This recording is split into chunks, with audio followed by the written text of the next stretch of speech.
Hi, this is Mrs. Ziegler, and I'm going to go over your work and energy notes. So, using the reading that you have in class, or if you're doing this outside of class, using the reading that's in Schoology, you should be able to answer the questions that are on this page. So, the first question is asked you, what is the definition of work? Okay, so work essentially is when a force is applied over a distance. So, the equation in order to calculate work is work is equal to force times distance. Units for work. So if my unit for force is newtons and my units for distance is meter, once I multiply those together, okay, it becomes Newton meter, which is equal to joules, just like Newton is equal to kilograms times meters per second squared. So the new unit for this unit is joules for work. So the question is asked, can you have work if there is no force? Well, using the formula of work is equal to force times distance, if I have no force, then therefore I have no work.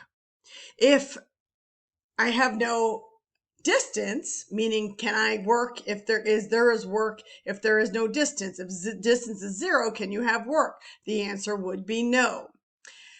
Combine what you said for 4 and 5. What are the two things that you need in order to have work? Again, in the formula, that exactly tells you what you need to have, both force and distance. So looking at these statements, you're again going to say yes if it's work, no if it's not work. Chris is going 25 miles with the cruise control set at 45 miles per hour. So again, do I have force, which what is force? Force is mass times acceleration. Well, do I have acceleration? Well, if I'm going to cruise control that's set at 45 miles per hour, the answer would be no. Next statement, Tony's car accelerates from 0 miles per hour to 60 miles per hour over a distance less than a mile. So again, a car is accelerating. Do I have a acceleration? So therefore, I have force, okay, over a distance, a certain distance, which would be, again, less than a mile. So therefore, yes, you have work because you have force over a distance. Because again, acceleration is change in velocity over time, and this car is accelerating, and then we would have to know the mass of the car in order to calculate force, but you have force over a distance. Next statement, Carol stands still while holding her backpack. If she's not moving, there's no distance. If there's no force, meaning there's no push or pull, then there is no work. An Olympic weightlifter holds 500 pounds over their head. So again, I have 500 pounds of weight that's held over the head. Well, if there is no push or pull and there is no distant move, there is no force and there is no work. So therefore, this one's no. A tug of war that is evenly matched. Again, means balanced forces. So there's no motion. There's no distance move. So therefore, there is no work. A crane lifting a car. There is a push or pull over a distance. So yes, there is work. All right, so now we're going to do our calculations for work. So we have a tugboat that pulls a ship with constant horizontal force of 5,000 newtons and causes a ship to move through the harbor. How much work is done if the distance was 3,000 meters? So again, what are our knowns? Our knowns is 5,000 newtons, which is our force. Newtons is force. Distance is 3,000 meters. Our unknown is our work. Formula for work is force times distance. We plug everything in. Again, Newton meters changes to the units of joules. Okay, next one is you have 10 joules of work.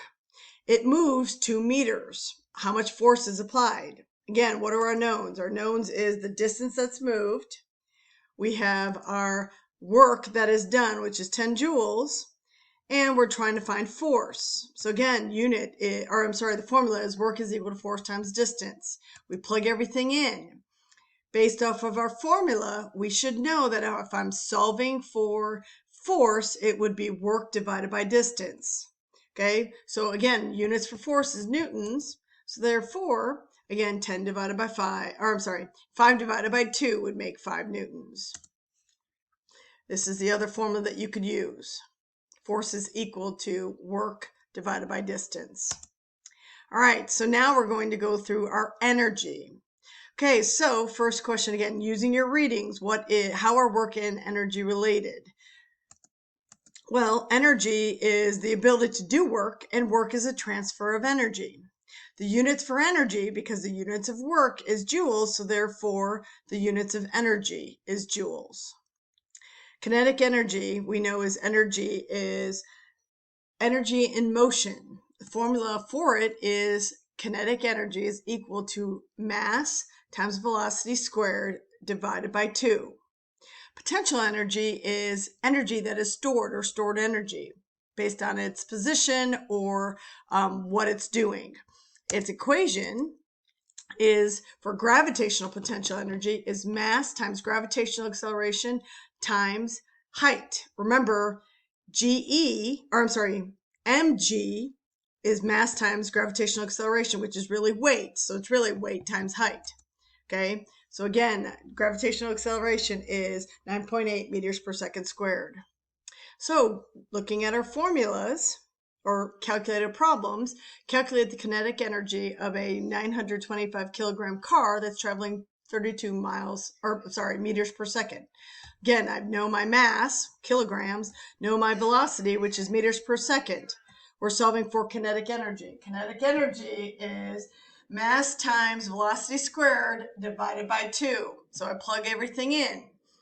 In this type of formula, you want to square your velocity first, then multiply times your mass, then divide by 2. But again, if you don't do your math correctly, you should know that your energy unit is joules. Next problem is calculating potential kinetic energy.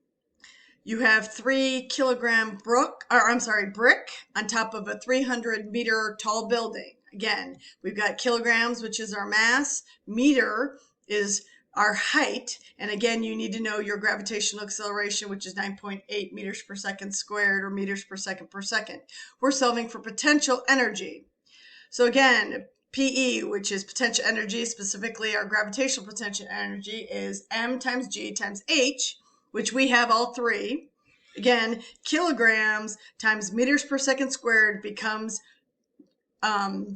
newtons, which then multiplied by meters becomes joules, which is the unit for energy.